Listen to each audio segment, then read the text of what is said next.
नमस्कार दोस्तों, मैं पंकज वर्मा आप सभी का स्वागत करता हूं। आज हम आप लोगों से बात करेंगे बिहार एपीओ 2020 का एग्ज़ाम जो हुआ था उसका आज हम जो प्रश्न सेट का जो एक सिलसिला चल रहा है तो उसमें आज भी इसका तीसरा पार्ट पे बात करेंगे। यानी टोटल 100 नंबर का 100 क्वेश्चन का एक सेट था, इसमें हम 75 क्वेश्चन का डिस्कस कर चुके हैं पिछले वीडियो में और आज हम शेष 25 क्वेश्चन का डिस्कस इसमें करेंगे। तो आप ध्यान से देखिए, इसमें कुछ प्रश्नों का हम विशेष तौर पे ज़्यादा विश्लेषण करेंगे क्योंकि वैसे प्रश्न वैसा एरिया जहाँ से प्रश्न आने का संभावना काफ़ी ज़्यादा रहता है, तो इसलिए कुछ प्रश्नों का विश्लेषण थोड़ा विशेष तौर पे किया जाएगा। तो आप उसे ध्यान से ध्यान में रखने का प्रयास कीजिएगा। तो आइए हम आज के पहले प्रश्न में बात करते हैं। तो आज का पहला प्रश्न है, भारत के निम्नलिखित में से किन प्रदेशों में अनुसूचित जाति जनसंख्या कुल जनसंख्या का 25% से अधिक है?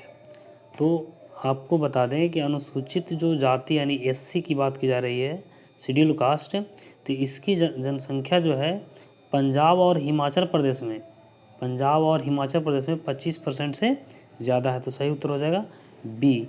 आइए इसको थोड़ा सा हम एक डेटा देख ही लेते हैं, है ना। जो जैसे हम बात करें कि सर्वाधिक अनुसूचित जाति का जो संख्या है प्रतिशत की दृष्टि से देखा जाए तो पंजाब में 31.9% है और हिमाचल प्रदेश में 25.2% है। अगर हम पश्चिम बंगाल की बात करें तो पश्चिम बंगाल में 23.5% है। आपको ये भी जानना जरूरी है कि ये जो आंकड़ा जो है ये 2011 की जनगणना के अकॉर्डिंग है। उसी प्रकार उत्तर प्रदेश की बात करें तो उत्तर प्रदेश में जो है 20.7% जनसंख्या एससी की है और हरियाणा में 20.2%। अगर इसी प्रकार से अगर हम टॉप 5 एससी जनसंख्या वाले राज्य की बात करें, देखिए यहाँ पे प्रतिशत के आधार पे बात किया गया तो परसेंट की दृष्टि से पंजाब सबसे ज़्यादा एससी जनसंख्या वाला राज्य है। लेकिन अगर हम जनसंख्या की बात करें तो सबसे ज़्यादा जनसंख्या जो है यूपी में है, यानी उत्तर प्रदेश में है। कितना है? 4,13,57,608। तो आप एक मोटा मोटी 4 करोड़ याद रखिएगा, है ना। उसी प्रकार से पश्चिम बंगाल की बात की जाए तो यहाँ पे 2 करोड़ के आसपास, बिहार में 1,65,00,000 के आसपास और तमिलनाडु की बात की जाए तो 1,44,00,000 के आसपास और आंध्र प्रदेश में 1,38,00,000 के आसपास। तो एक आप डेटा एक मोटा मोटी आप याद रख सकते हैं। खास तौर पे कम से कम 1-2 राज्य जरूर ऊपर वाला याद रखिएगा कि सबसे ज़्यादा एससी की जनसंख्या कहाँ है, तो यूपी में है। इसी प्रकार से अगर हम एक तथ्य ये यहाँ पे जानना जरूरी है कि नागालैंड और अरुणाचल प्रदेश जो भारत का उत्तर पूर्वी राज्य है, नॉर्थ ईस्ट का पार्ट, वहाँ नागालैंड और अरुणाचल प्रदेश में कोई भी मैंने आंकड़ा के मुताबिक एससी जनसंख्या निवास नहीं करती है ना। इसी प्रकार से अगर हम एसटी की बात करें तो सर्वाधिक एसटी जनसंख्या वाले अगर 5 राज्य की बात करेंगे तो 5 राज्य कौन कौन है? मध्य प्रदेश, सेकंड नंबर पे महाराष्ट्र, तीसरा नंबर पे उड़ीसा, चौथा राजस्थान और पाँचवा गुजरात। अगर हम इसी प्रकार से ये जाने कि किस राज्य में एसटी की 2011 के जो जनगणना हुआ है उसके अकॉर्डिंग अगर हम एसटी की बात करें तो झारखंड जो है कितने नंबर पे है? 6ठे नंबर पे है, ये ध्यान रखिएगा। इसके अलावा अगर हम प्रतिशत की दृष्टि से बात करें तो परसेंट की दृष्टि से मिजोरम में सबसे ज़्यादा जनसंख्या है एसटी का। कितना है? 94.4% आबादी जो है एसटी का है, यानी अनुसूचित जनजाति का है। अगर हम नागालैंड की बात करें तो नागालैंड सेकंड नंबर पे है 86.5% के साथ। और मेघालय की बात करें तो मेघालय में 86.1% है, अरुणाचल प्रदेश में 68.8% है और मणिपुर में 35.1% है। तो आप यहाँ पे खास तौर पे आप मिजोरम याद रखिएगा कि मिजोरम में जो एसटी की आबादी है कितना है? 94.4%। इसके अलावा अगर हम झारखंड की बात करें तो झारखंड में 26.2% है और 11वें स्थान पे है यहाँ एसटी की जनसंख्या। इसमें एक इम्पॉर्टेंट फैक्ट आपको ये ध्यान रखना है कि हरियाणा एवं पंजाब में कोई भी अनुसूचित जनजाति यानी एसटी निवास नहीं करती है। जैसे उधर आप याद रखें कि एससी जो है, यहाँ पे जो आप याद रखें, यहाँ पे आप ध्यान में रखें कि नागालैंड और अरुणाचल प्रदेश ऐसा राज्य है जहाँ एससी निवास नहीं करती है। उसी प्रकार से पंजाब और हरियाणा ऐसा राज्य है जहाँ एसटी जनसंख्या निवास नहीं करती है। तो ये भी अपने आप में इम्पॉर्टेंट है। नेक्स्ट क्वेश्चन है, किस प्रकार के वन भारत में सबसे अधिक वन क्षेत्र में पाए जाते हैं। देखिए भारत ये जो है ना, भारत में जो वन होते हैं, यानी कहने का मतलब है कि जैसे आप ये जानते हैं, ये आपको मान लीजिए कर्क रेखा है, ये कर्क रेखा, तो कर्क रेखा के इस तरफ यानी कि ये वाला जो पार्ट है इसको हम कहते हैं उष्णकटिबंधीय क्षेत्र। तो भारत में जो मोस्टली वन पाए जाते हैं इसी क्षेत्र में पाए जाते हैं। तो इसको यानी भारत में जो वन पाए जाए कैसा होगा, पहला तो उष्णकटिबंधीय होगा, है ना। वो कैसा होता है, आर्द्र नहीं होता है, क्योंकि यहाँ ऐसा नहीं कि वर्ष भर यहाँ बारिश होती रहती है, तो इसलिए शुष्क होता है ना, शुष्क होता है। पर्णपाती उसको कहते हैं कि जहाँ वैसे वन जहाँ पौधे का पत्ता जो है साल में एक बार झड़ जाता है, गिर जाता है कि नहीं। जहाँ पे जैसे मान लिया जाए कि ये जो आपका विषुवत रेखीय क्षेत्र है, विषुवत रेखा अगर ये है मान लिया 0 डिग्री, तो इसके आसपास जो वन पाए जाएंगे वो क्या होते हैं, सदाबहार होते हैं, वो हमेशा हरा भरा रहते हैं। उसके पत्ते जो है एक तरफ से गिरते भी हैं, एक तरफ से निकल आते हैं। कभी वैसा दृश्य नहीं होता कि हरा भरा नहीं दिखता हो, लेकिन हमारे तरफ क्या होता है, पर्णपाती वन होते हैं, यानी साल में एक बार पत्ता पूर्ण से झड़ जाता है। आपको दिखाई देगा कि एकदम पेड़ में कभी एक समय ऐसा आता है कि पेड़ में पत्ते दिखाई नहीं देते हैं, फिर उसमें हरा हरा पत्ता फिर आना शुरू होता है। तो हमारे यहाँ जो वन पाए जाते हैं मुख्यतः भारत में, वो कैसा होता है, उष्णकटिबंधीय शुष्क पर्णपाती वन। तो ये चीज़ें भी आप ध्यान रखिएगा। नेक्स्ट क्वेश्चन है, निम्नलिखित में कौन सा जोड़ा बेमेल है। देखिए बेमेल एक तरफ है बहुउद्देशीय परियोजना। देखिए बहुउद्देशीय परियोजना का मतलब कि वैसा परियोजना जिसमें एक उद्देश्य नहीं कई उद्देश्य के आधार पर उस परियोजना को लगाया जाता है। जैसे मान लिया कि नदी पे हम बांध बनाते हैं तो उससे ऊर्जा की प्राप्ति करते हैं, उससे ऊर्जा की प्राप्ति करते हैं, सिंचाई कर लेते हैं। सिंचाई के साथ साथ और क्या करते हैं, हम वहाँ पे पर्यटन का व्यवस्था भी करते हैं कि उसे हम एक पर्यटन स्थल के रूप में भी उसको प्रमोट करते हैं। तो यानी हमारा योजना यानी कि एक काम एक होता है बांध बनाना, लेकिन हमारा उसमें कई उद्देश्य छिपा हुआ होता है, इसीलिए हम उसको क्या कहते हैं, बहुउद्देशीय परियोजना। तो हम एक तरफ है बहुउद्देशीय परियोजना, एक तरफ प्रदेश यानी राज्य का नाम है। आपको मिलान करना है कि कौन सा परियोजना उस राज्य में नहीं है, यानी बेमेल को चुनना है। तो देखिए कोयना परियोजना जो है ये कहाँ है, महाराष्ट्र में है। तो सबसे पहला ही जो है गलती मिल गया, ये केरल में नहीं है, कहाँ है, महाराष्ट्र में है। बाकी सब सही है। तवा परियोजना मध्य प्रदेश में है, रिहंद परियोजना उत्तर प्रदेश में है, काकरापार परियोजना गुजरात में है ना। तो आपका सही उत्तर हो जाएगा यहाँ ए। नेक्स्ट सवाल है, निम्नलिखित में कौन सा भारतीय बंदरगाह पश्चिमी तट पर स्थित नहीं है।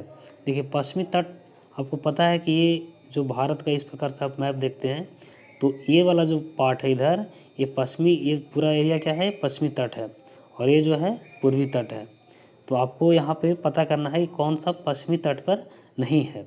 तो पश्चिमी तट पे कौन नहीं है, तो ये इन्नौर बंदरगाह जो है ये तमिलनाडु में है, ये पूर्वी तट पे पड़ता है। आइए इसको हम मैप से समझ लेते हैं, भारत के और भी जो बंदरगाह हैं उसको एक नज़र देख लिया जाए।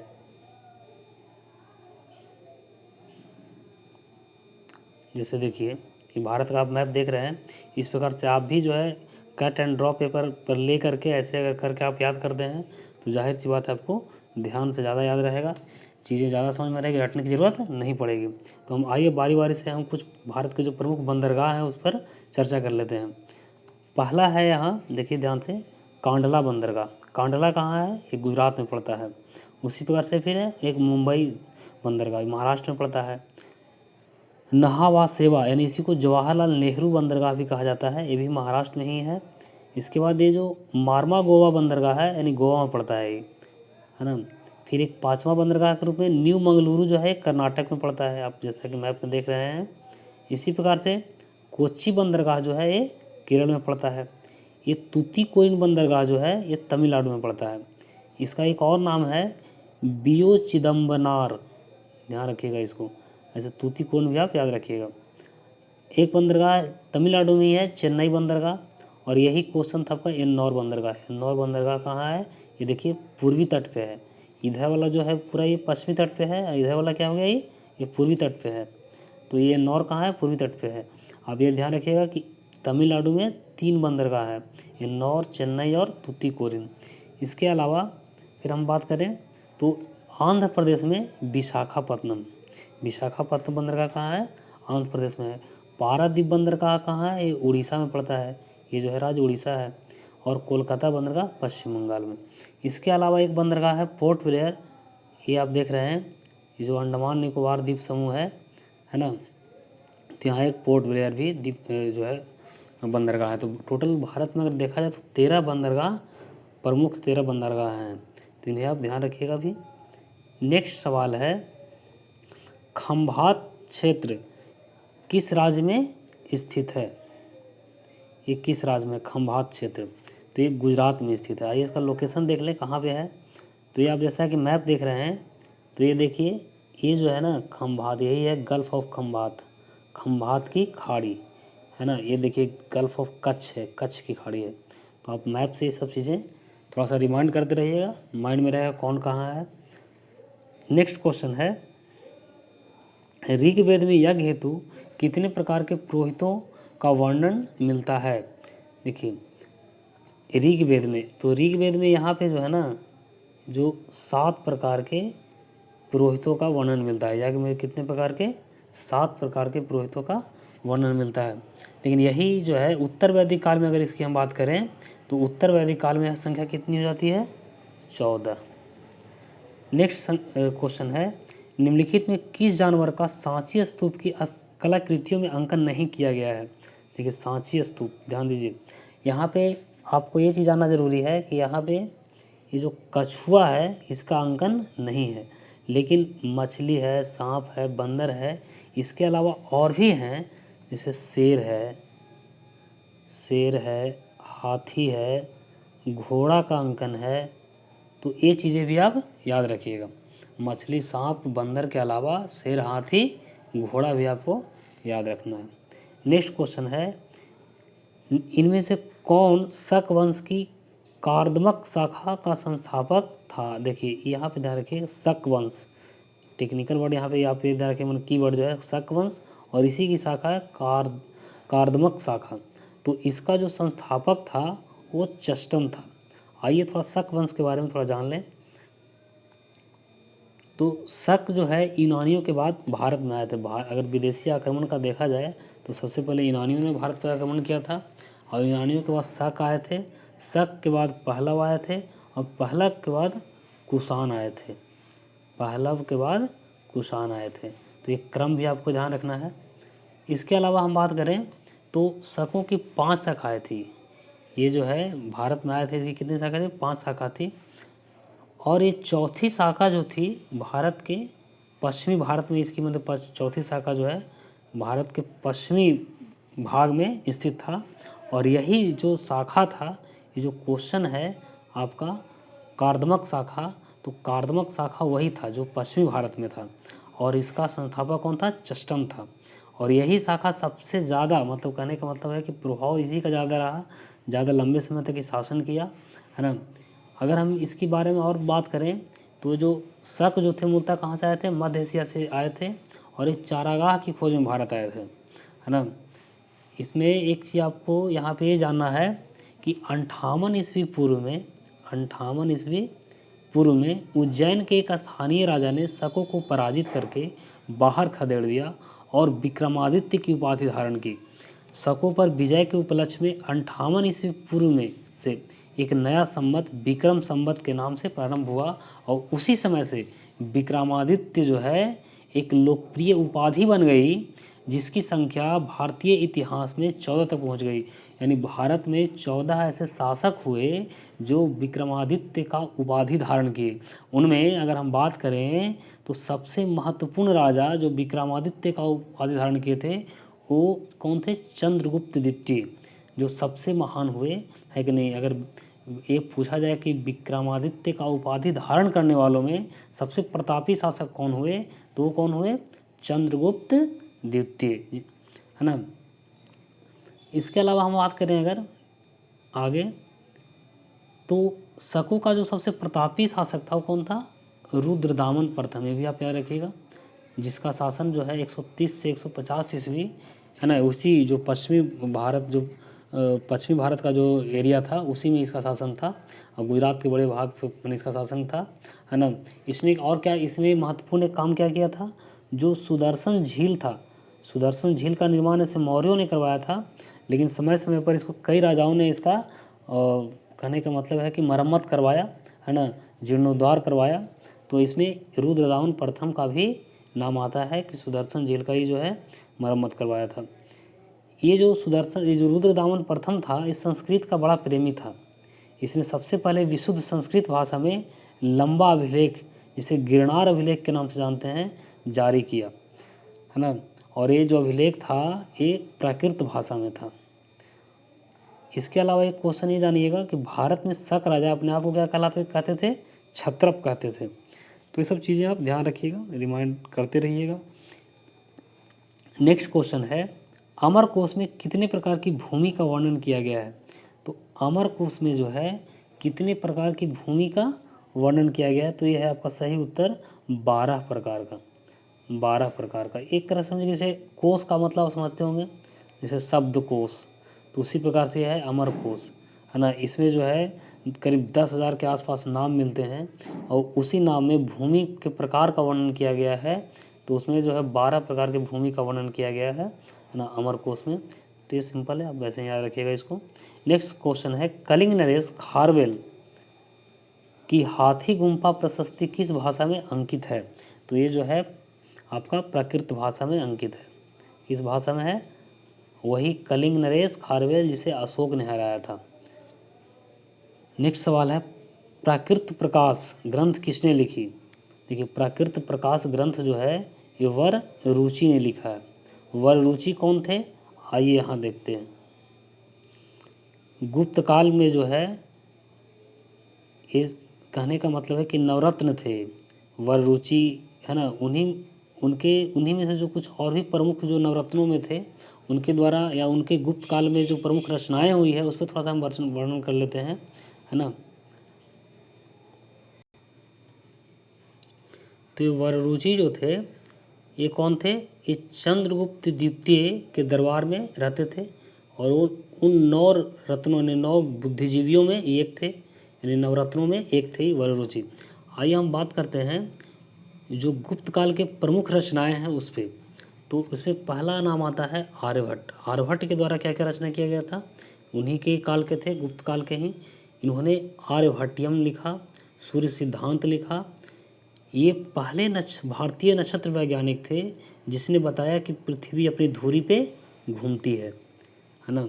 हालांकि ये चीज़ें, कहने का मतलब है कि इन्हीं किताबों से, है ना, यूरोपीय लोगों ने मतलब एक तरह से चोरी किया और फिर उसका ऐसा नहीं कि उन्होंने मेहनत किया, उस चीज़ को उन्होंने प्रूफ किया, लेकिन जो चीज़ें यूरोपीय बाद में जाने उससे हम कई वर्ष पहले हम जान गए थे। लेकिन ये हुआ कि हम क्या हुआ, हम प्रचार प्रसार नहीं कर पाए, हमारा जो ज्ञान है वो दबा रह गया। नेक्स्ट है इसी प्रकार विष्णु शर्मा द्वारा लिखित जो पंचतंत्र के है, ये भी उसी समय का है, यानी कहने का मतलब है कि गुप्त काल का ही है। कालिदास की कृति की बात करें तो अभिज्ञान शकुंतलम काफ़ी फेमस रहा है, काफ़ी परीक्षा पूछा भी जाता है। तो अभिज्ञान शकुंतलम क्या था? तो ये राजा दुष्यंत और शकुंतला की प्रेम कथा था। इस बुक में जो है राजा दुष्यंत जो महाभारत से संबंधित हैं, है ना। और इसमें सबसे खास बात यह है कि प्रथम भारतीय रचना थी अभिज्ञान शकुंतलम, जिसका अनुवाद यूरोपीय भाषाओं में हुआ। नेक्स्ट है वराह मिहिर, इसकी पुस्तक थी बृहत संहिता। इस किताब में क्या था? बृहत संहिता में नक्षत्र विद्या, वनस्पति शास्त्र, प्राकृतिक इतिहास, भौतिक भूगोल के विषयों पर चर्चा किया गया था। इसके अलावा वराह मिहिर की और भी पुस्तकें थी, जैसे पंच सिद्धांत बृहज्जाक और लघु जातक, ये ध्यान रखिएगा। और ये वररुचि का जो पुस्तक था कौन था? प्राकृतिक प्रकाश, जो आपसे प्रश्न पूछा गया है। तो ये चीज़ें आप याद रखिएगा कि गुप्त काल के जो है ये महान लेखक जो है इस काल में हुए, एक से एक महान बुद्धिजीवी हुए, है ना, और कई महत्वपूर्ण रचनाएं की। तो इन्हें आप ध्यान रखिएगा। नेक्स्ट सवाल है, गुप्त स्वर्ण मुद्राएं उनके अभिलेखों में किस प्रकार से अंकित है? यानी कहने का मतलब है कि उसको किस रूप में, जैसे मुद्राएं का नाम होता है ना, जैसे भारत का मुद्रा भी रुपया है, तो उस प्रकार से वो मुद्राओं को क्या कहा जाता था? तो उसको कहा जाता था दिनार। ये ध्यान रखिएगा। नेक्स्ट सवाल है, संध्याकर नंदी के प्रसिद्ध ग्रंथ रामपाल चरित की विषय वस्तु का संबंध है? देखिए, संध्याकर नंदी जो थे ये रामपाल चरित में पाल वंश का जो संबंध था, यानी पाल वंश का जो इतिहास था उसी का इसमें वर्णन किया है इन्होंने। तो इसका सही उत्तर हो जाएगा ए, पालवंशी राम पाल से। नेक्स्ट क्वेश्चन है, यहाँ पे एक चीज़ ध्यान रखिएगा, ये यहाँ पे क्वेश्चन में जो है थोड़ा सा मिस्टेक हुआ है, रामचरित नहीं होगा, रामपाल चरित होगा। किताब का नाम क्या है? जो संध्याकर नंदी द्वारा जो पुस्तक लिखा गया है उसका नाम है रामपाल चरित। तो ये चीज़ें ध्यान रखिएगा। नेक्स्ट सवाल है, उस प्रथम व्यक्ति का नाम बताइए जिसने वहदत उल वजूद सिद्धांत का सूफी मत में प्रतिपादन किया।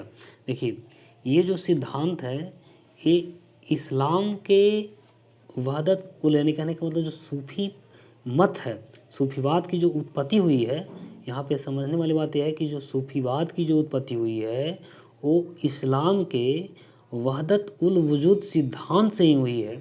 और इस जिसका अर्थ होता है, यानी कि वहदत उल वजूद सिद्धांत का ये अर्थ ये होता है कि ईश्वर एक है और वह संसार की सभी वस्तुओं के पीछे है, यानी सभी वस्तुओं में ईश्वर निवास करता है। इसका तर्क अर्थ ये हुआ। और इसका जो प्रतिपादन किया था कौन किया था?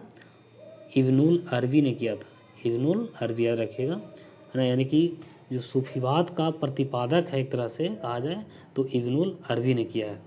इसके अलावा नेक्स्ट क्वेश्चन है, राग विबोध ग्रंथ के लेखक का नाम बताइए। तो ये जो ग्रंथ के जो लेखक हैं ये कौन है? राग विबोध, ये ग्रंथ के लेखक हैं सोमनाथ। ये जो कहने का मतलब ये जो ग्रंथ है ये संगीत से संबंधित है। किससे संबंधित है? संगीत से संबंधित है। तो ये ध्यान रखिएगा। नेक्स्ट सवाल है, इनमें से किस, देखिए मुगल शासक यहाँ पे नहीं होगा, क्वेश्चन के अकॉर्डिंग जो है यहाँ पे दिल्ली सल्तनत के शासक हो सकता था, है ना, यहाँ पे मुगल शासक ऑप्शन के अकॉर्डिंग नहीं होगा, क्वेश्चन के अकॉर्डिंग नहीं होगा। तो यहाँ पे हम कह सकते हैं दिल्ली सल्तनत के शासक, यानी इनमें से किस दिल्ली सल्तनत के शासक ने कुतुब मीनार के पास हौज ए शमी का निर्माण करवाया था? ध्यान रखिएगा, हौज ए शमी जो था क्या था? एक जलाशय था, यानी जल भंडार करने का एक जलाशय था जिसमें जल भंडार किया जाता था। तो उसका निर्माण कौन किया था? इल्तुतमिश ने करवाया था।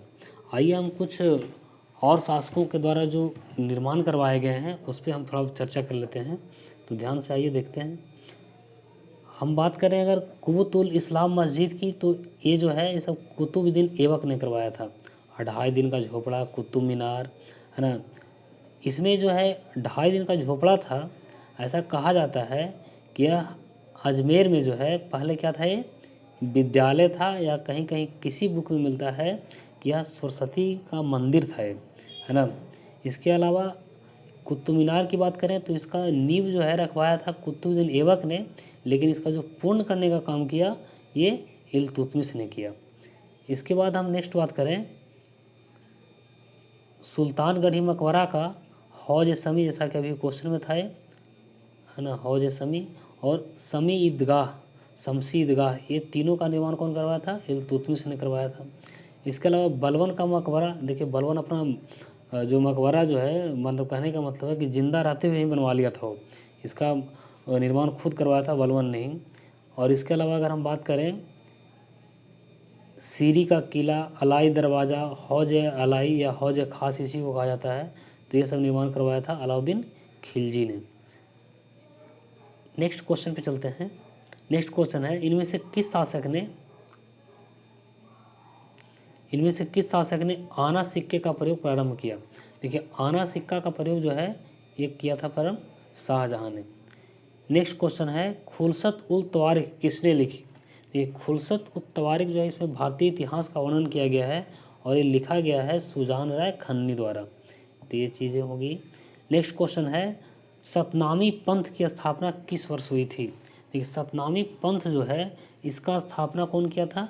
इसका स्थापना किया था वीर भान ने किया था। और ये सतनामी पंथ था क्या? तो ये जो है किसान, दस्तकार तथा निचले जाति के जो लोग थे उन्हीं का एक संगठन था, उन्हीं के द्वारा ये स्थापना किया गया था। और इसका स्थापना जो है 1957 में किया गया था। नेक्स्ट सवाल है, सुरेंद्र नाथ बनर्जी को सिविल सर्विसेज से किस वर्ष निलंबित किया गया? तो इन्हें निलंबित किया गया था 1874 में। मतलब कहने का मतलब इन पर आरोप लगाया गया कि ये जो है सरकार द्वारा जो नियम क्रियान्वयन करने के लिए जो निर्देश दिए जाते हैं उसमें अनियमितता बरतते हैं, और उसी आधार पर इनको जो है क्या किया गया, निलंबित कर दिया गया था। नेक्स्ट सवाल है, यूनाइटेड पेट्रियोटिक एसोसिएशन की स्थापना किसने की थी? तो ये जो स्थापना किया गया था सर सैयद अहमद द्वारा किया गया था। कब किया गया था? तो ये किया गया था 1888 में। इसके अलावा हम बात करें तो साइंटिफिक सोसाइटी की स्थापना भी 1864 में सर सैयद अहमद द्वारा ही किया गया था। सर सैयद अहमद जो थे एक इस्लामिक सुधारक, समाज सुधारक थे, यानी इस्लाम के समाज में जो कुरीतियाँ थी है ना, उसे दूर करने का भरपूर प्रयास किए है ना।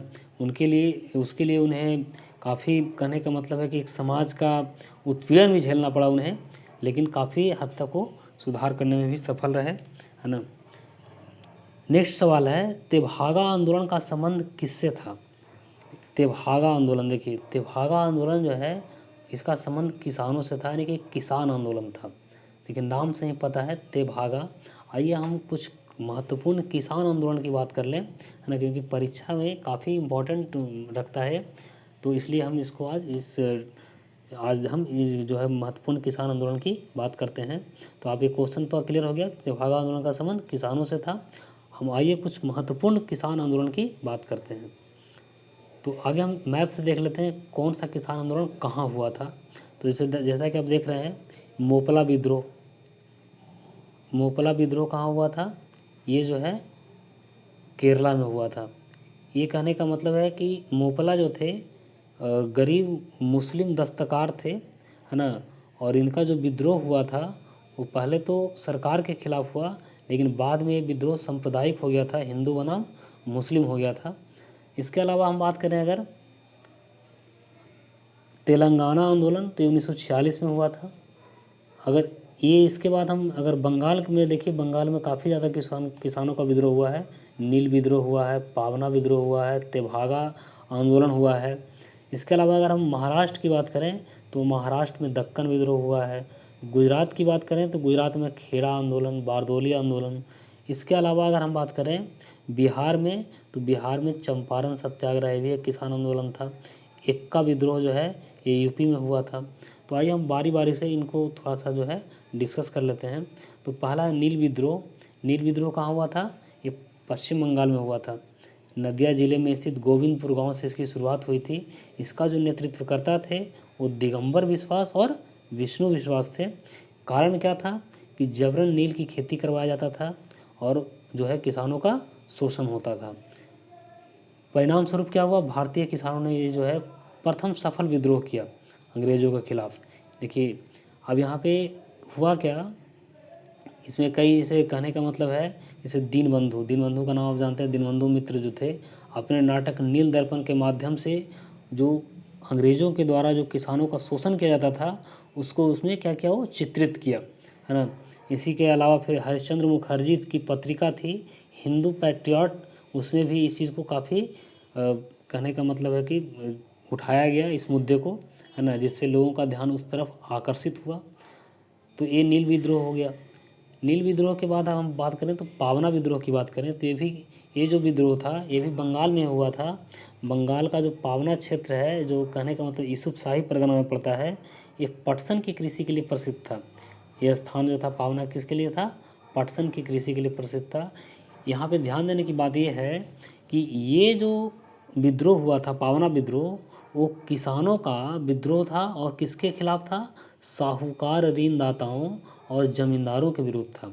यानी कहने का मतलब होता क्या था कि देखिए अल्टीमेटली जितना भी जो किसान विद्रोह हम देखते हैं तो किसानों के अंदर जो एक गुस्सा था वो सबसे उसका मूल बेस में क्या था? लगान था। उस पर लगान बढ़ाया जाता था, पैदा हुआ तो भी नहीं हुआ तो भी लगान बढ़ जाता था, उसको देना पड़ता था।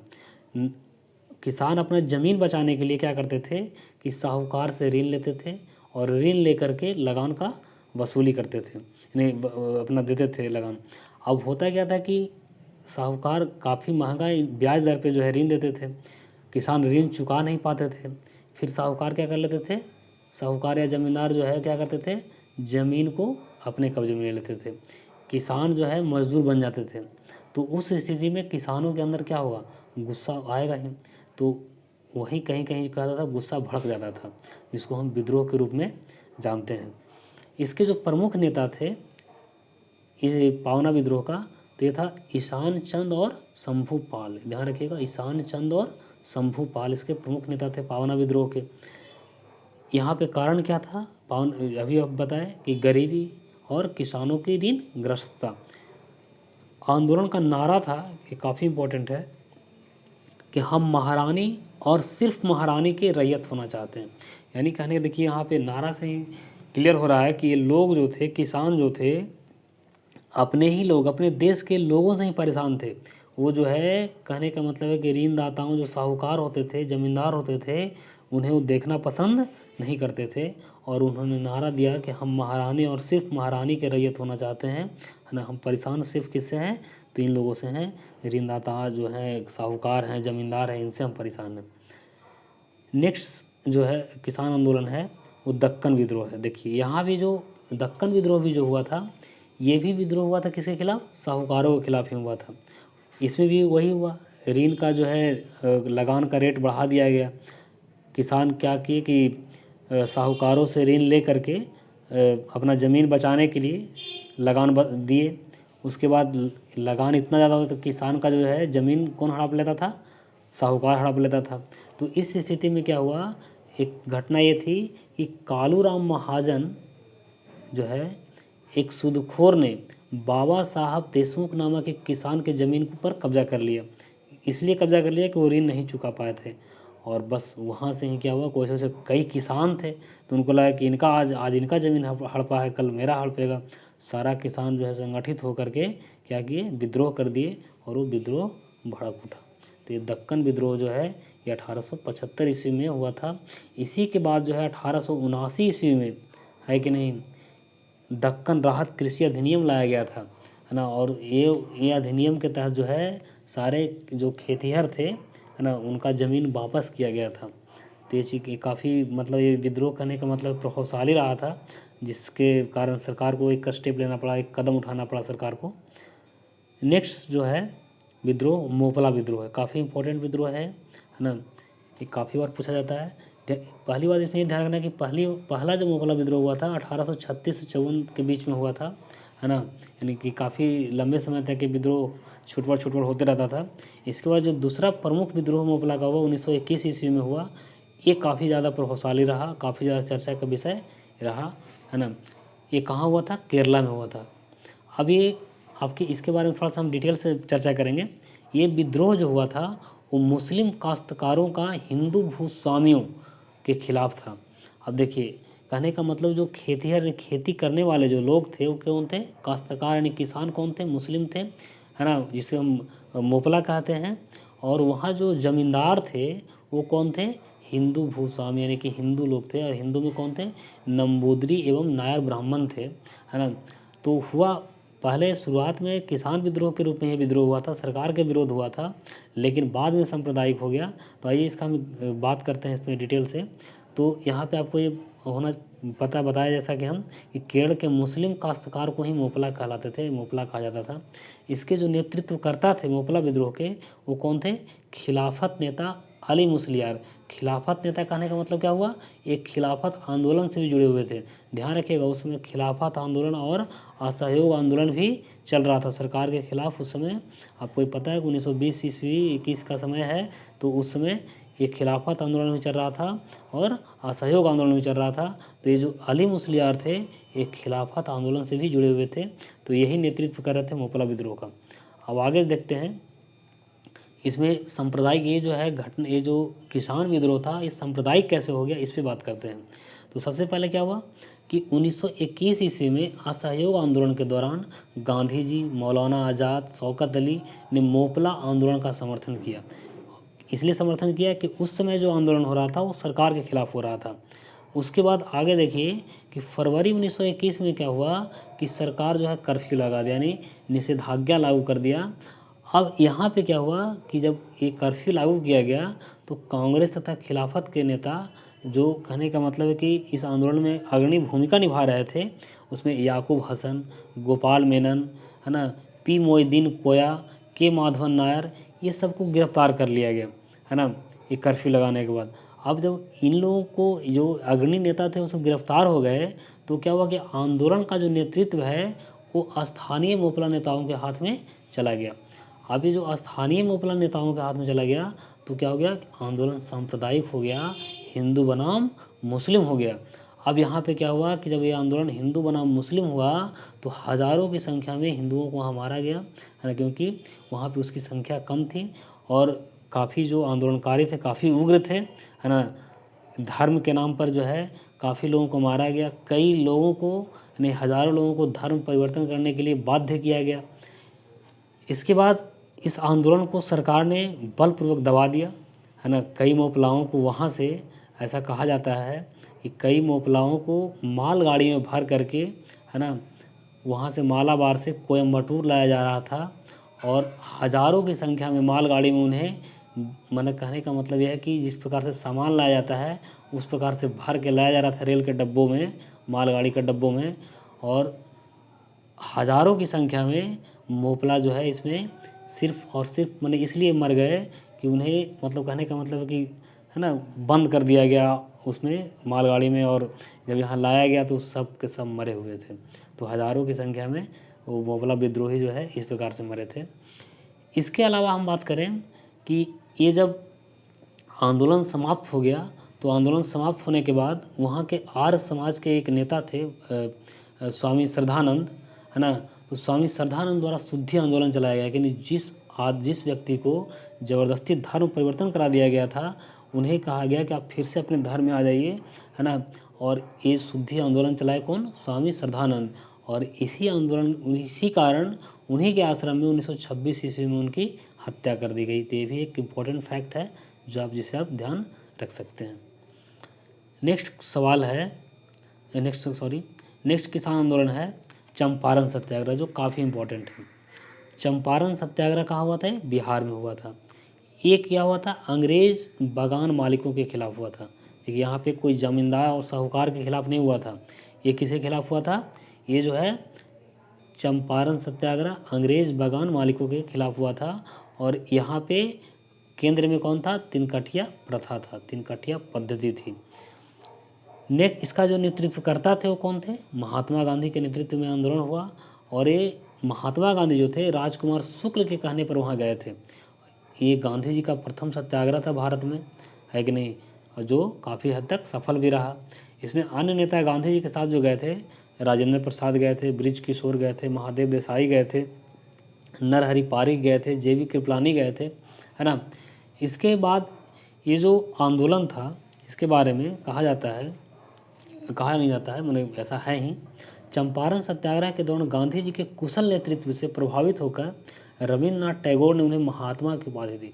यानी कि चंपारण सत्याग्रह के बाद से ही, है ना, उन्हें गांधी जी को महात्मा गांधी कहा जाने लगा, यानी उन्हें महात्मा की उपाधि दी गई। इसके बाद हम इसमें और भी घटनाक्रम की बात करें तो हुआ क्या था, है ना, चंपारण सत्याग्रह क्यों हुआ, इस पर बात करते हैं। तो हुआ क्या था कि अंग्रेज़ों ने, यानी गोरे बागान मालिकों ने किसानों के बीच एक अनुबंध कराया, यानी कॉन्ट्रैक्ट किया, है ना। कॉन्ट्रैक्ट क्या था? 3 कट्ठिया पद्धति था, यानी कि 20 कट्ठा में 3 कट्ठा पर उन लोगों को नील की खेती करना था। किसको? किसानों लोग को। लेकिन हुआ क्या कि 19वीं सदी के अंत में जर्मनी में रासायनिक रंगों का विकास हो गया। जब रासायनिक रंग का विकास हो गया तो नील का जो डिमांड था अंतर्राष्ट्रीय मार्केट में वो क्या हो गया? कम गया। तो जब वो कम गया तो क्या हो गया कि नील की जो फैक्ट्रियाँ थी वो बंद हो गई, यानी नील बाज़ार से बाहर हो गया। तो जब नील का डिमांड ही नहीं रहेगा मार्केट में तो नील का खेती होना भी क्या हो जाएगा? वो भी बंद हो जाएगा। तो नील का खेती भी बंद हो गया। अब गोरे जो बागान मालिक थे उनको लगा कि हम तो कॉन्ट्रैक्ट किए हुए हैं इससे कि नील की खेती करना है ना, अब तो नील करवा भी नहीं रहे हैं। तो इन्होंने दूसरा रास्ता क्या चुना? अंग्रेज़ों ने कहा कि ऐसा करो भैया, नील की खेती तो नहीं करवा रहे हैं तुम लोग से, तो उसके एवज में क्या करो कि तुम हमको लगान दो, जो अन्य फसल उगा रहे हो उस पर जो है लगान का दर जो है काफ़ी बढ़ा दिया गया। इसके अलावा लगान बढ़ा दिया गया और जो कृषि उत्पाद होता था उसे कम मूल्य में बेचने के लिए बाध्य किया गया। यानी कहने का मतलब मनमानी मूल्य पर जितना किसान उपजाता था और उसका मूल्य तय करता था अंग्रेज लोग। तो इससे किसान काफ़ी जो है परेशान हो गए, विरोध करना शुरू किए और विरोध के बाद ही जो है ये गांधी जी वहाँ पहुँचते हैं, है ना। और गांधी जी के पहुँचने के बाद आंदोलन के फलस्वरूप उसका परिणाम क्या हुआ, इस पर हम बात करें तो गोरे बागान मालिक जो है अवैध वसूली जो किए थे किसानों लोग से, वो 25% जो है क्या किए, किसानों को लौटा दिए। लौटाने पर राजी हो गया, है ना। और 1 दशक के भीतर ही बागान मालिकों ने चंपारण छोड़कर चला गया। तो ये गांधी जी के आंदोलन की सफलता रही है। नेक्स्ट किसान आंदोलन की हम बात करें अगर, तो खेड़ा सत्याग्रह है। ये कब हुआ था? ये 1918 ईस्वी में हुआ था, गुजरात में हुआ था। ये भी जो आंदोलन था खेड़ा सत्याग्रह किसानों द्वारा सरकार के विरुद्ध था, है ना। इसमें क्या हुआ था, इस आंदोलन का मुख्य कारण क्या था कि फसल नष्ट होने के बावजूद भी लगान की वसूली की जा रही थी।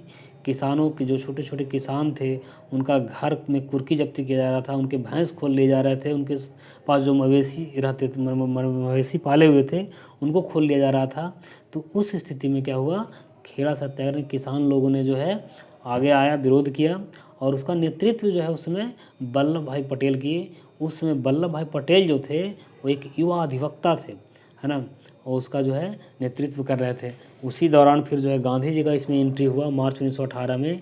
इस आंदोलन की बागडोर गांधी जी संभाले और गांधी जी जो है उसमें गुजरात सभा के अध्यक्ष भी हुआ करते थे, है कि नहीं। तो उन जो गुजरात सभा के जो सदस्य थे वो भी इस आंदोलन में बढ़ चढ़ के हिस्सा लिए, उसका भी महत्वपूर्ण योगदान है। अंततः सरकार को क्या करना पड़ा, है ना, अपने अधिकारियों को गुप्त निर्देश दिया कि लगान उन्हीं से वसूला जाए जो लगान दे सकते हैं। यानी किसी का मवेशी मत खोलिए, किसी का घर कुर्ती जब्ती मत कीजिए, लगान नहीं दे रहा है तो लगान उसी से लीजिए जो देने में सक्षम है। तो ये भी कहा जाएगा कि आंदोलन जो है गांधी जी का ये जो खेड़ा सत्याग्रह हुआ था ये भी सफल रहा। इसके बाद हम बारदोली सत्याग्रह की बात करें तो ये 1928 ईस्वी में हुआ था गुजरात के सूरत में। ये भी जो आंदोलन था क्या था, किसानों का सरकार के खिलाफ आंदोलन था, उसके खिलाफ कि सरकार के खिलाफ विद्रोह था, है ना। ये भी इसका भी कारण वही था। मोस्टली जो आंदोलन था किसानों का वो ज़्यादातर लगान वृद्धि से ही जुड़ा हुआ था, यानी कि जो टैक्स का दर था वो ज़्यादा होने के कारण ही सत्याग्रह जो है इस प्रकार का विद्रोह होता था। इसमें इम्पॉर्टेंट फैक्ट ये याद रखना है भी कि ये जो बारदोली सत्याग्रह हुआ था इसमें काली प्राज जनजाति, ध्यान रखिए, काली प्राज जनजाति जो पुश्तैनी मजदूर हुआ करते थे वो भी इसमें शामिल थे। ये जो है जैसे जो खेतीहर लोग होते थे, है ना, उनके यहाँ काम करते थे। काम करने के एवज में उन्हें पेट भरने पर भोजन मिल जाता था, तन ढकने के लिए कपड़ा मिल जाता था। तो ये लोग भी जो है किसानों के यहाँ काम करते थे। अब किसान जब त्राहिमाम हो, किसान परेशान होंगे तो जाहिर सी बात है इन लोगों को काम कौन देगा फिर। तो ये लोग भी जो है उस आंदोलन में किसानों के पक्ष में खड़ा हुए, है कि नहीं। इसका अगर घटनाक्रम की हम बात करें तो मेहता बंधुओं, देखिए मेहता बंधुओं कौन कौन जाते हैं, कल्याण जी, कुंवर जी और दयाल जी द्वारा 1922 में लगान अदायगी रोक नामक सत्याग्रह चलाया गया, है कि नहीं। इसके बाद ये मैंने कहने का मतलब ये जो बारदोली सत्याग्रह काफ़ी लंबा चला है, ऐसा नहीं कि बस तुरंत ख़त्म हो गया है। इसके बाद 1928 में क्या हुआ कि इस आंदोलन का नेतृत्व जो है वल्लभ भाई पटेल के हाथ में आया, यानी पटेल जी ने संभाले। और जब पटेल जी संभाले तो उसके बाद सरकार जो है थोड़ा दबाव में आई और दबाव में आने के बाद सरकार ने ब्रूमफील्ड और मैक्सवेल के मामले की जांच का आदेश दिए कि ये जो है दो अधिकारी ब्रिटिश अधिकारी थे, ये जो है मामलों का जांच किए और जांच में पाए कि जो उन पर लगान लिया जो वसूला जा रहा है वो काफ़ी मतलब अच्छा नहीं है ना, अवैध है, उसको अवैध करार दिया। यानी जो बढ़ी हुई जो लगान की दर थी वो 30% बढ़ा दी गई थी, तो उन्होंने उसे अनुचित माना और लगान की दर घटाकर कितना कर दी गई, लगभग 6% के आसपास कर दी गई। तो ये भी जो है आंदोलन क्या हुआ, एक तरह से सफल आंदोलन माना जाता है। और इसी आंदोलन के बाद बारदोली सत्याग्रह के समय ही यहाँ की महिलाओं की ओर से, है ना, गांधी जी ने वल्लभ भाई पटेल को सरदार की उपाधि दी और उसी समय से वल्लभ भाई पटेल के नाम के पहले लगा जाने लगा सरदार वल्लभ भाई पटेल। तो ये चीज़ ध्यान रखिएगा। कि गांधी जी ये जो है उपाधि दिए थे किन की ओर से, महिलाओं की ओर से। नेक्स्ट जो है किसान आंदोलन है तेभागा आंदोलन, जो आपके प्रश्न के अकॉर्डिंग, ये जो आंदोलन था ये बंगाल का सर्वाधिक सशक्त आंदोलन था। इसमें करीब 50 लाख किसान जो है भाग लिए थे। ये आंदोलन जो है, अब देखिए किसके विरोध था। ये जो आंदोलन था जोतदारों के विरुद्ध बटाईदारों का आंदोलन था। देखिए जोतदार किसको कहते हैं, यानी जिसके पास खेत अधिक होता है, यानी ज़मीन का मालिक था, वो ज़मीन खुद से उतना कर नहीं सकता है, तो क्या करता था कि अपना खेत जो है, जिसके पास ज़मीन कम होता था या नहीं होता था, भूमिहीन लोग होते थे, उनको जो है खेत देता था करने के लिए, यानी उसी को हम बटाईदार कहते हैं, जो दूसरे की भूमि पर फसल उगाता है। तो मैंने कहने का मतलब ये जो आंदोलन हुआ था वो जोतदारों के विरुद्ध बटाईदारों का आंदोलन था, है ना। इसमें क्या हुआ था, इसके प्रमुख नेता कौन थे, कंपाराम सिंह और भवन सिंह थे। कौन थे, कंपाराम सिंह और भवन सिंह थे। अब देखिए ये आंदोलन हुआ क्यों, इस पर थोड़ा सा चर्चा करते हैं, इसको समझने का प्रयास करते हैं। यहाँ पे होता क्या था कि 1/3 भाग जो है जो बटाईदार होता था वो लेता था, और 2/3 भाग जो है कौन लेता था, जोतदार लेता था, जिसका ज़मीन होता था वो लेता था। इसी बीच क्या हुआ कि फ्लाइट कमीशन आया। फ्लाइट कमीशन कहने का मतलब ये है कि फ्लाइट कमीशन जो था भू राजस्व कमीशन था, यानी एक कमीशन के अनुरूप यह एक कहने का मतलब है कि निर्देश दिया गया कि फसल का 2/3 हिस्सा जो है उत्पीड़ित बटाईदार किसानों को दिया जाए, है ना। और इसी को लेकर के किसान थोड़ा जागरूक, बटाईदार जो थे वो जागरूक हुए और ये आंदोलन कर दिए, और ये इन्होंने अपना हिस्सा जो है फ्लाइट कमीशन के अकॉर्डिंग मांगना शुरू कर दिया कि 2/3 हिस्सा जो है हम लेंगे, 1/3 हिस्सा तुम लेना, है ना। तो ये था। इसके बाद हम तेलंगाना आंदोलन की बात करें तो तेलंगाना आंदोलन जो था एक तरह से कहा जाएगा ये कि सबसे पहली बात तो ये कि स्वतंत्रता के सबसे लेटेस्ट आंदोलन कहा जाए, कि स्वतंत्रता मिलने से पहले का आंदोलन है ये 1940 ईस्वी में आंदोलन हुआ था आंध्र प्रदेश में। ये जो आंदोलन था किसानों का जमींदारों एवं साहूकारों के विरुद्ध था, है ना। सेम वही कंडीशन, लगान वृद्धि होने के कारण जो है किसान लोग जो है साहूकारों से ऋण लिए, उसको चुका नहीं पाए, उनका ज़मीन जो है बिकने लगा, यानी कहने का मतलब है कि नीलाम होने लगा। तो उस स्थिति में किसान लोग क्या किए, आंदोलन किए।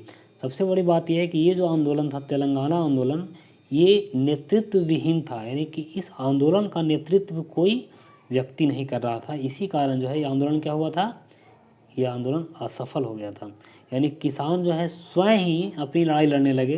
तो जाहिर सी बात है अगर आप कमज़ोर रहिएगा और सामने वाला मजबूत है तो आपको आसानी से दबा देगा।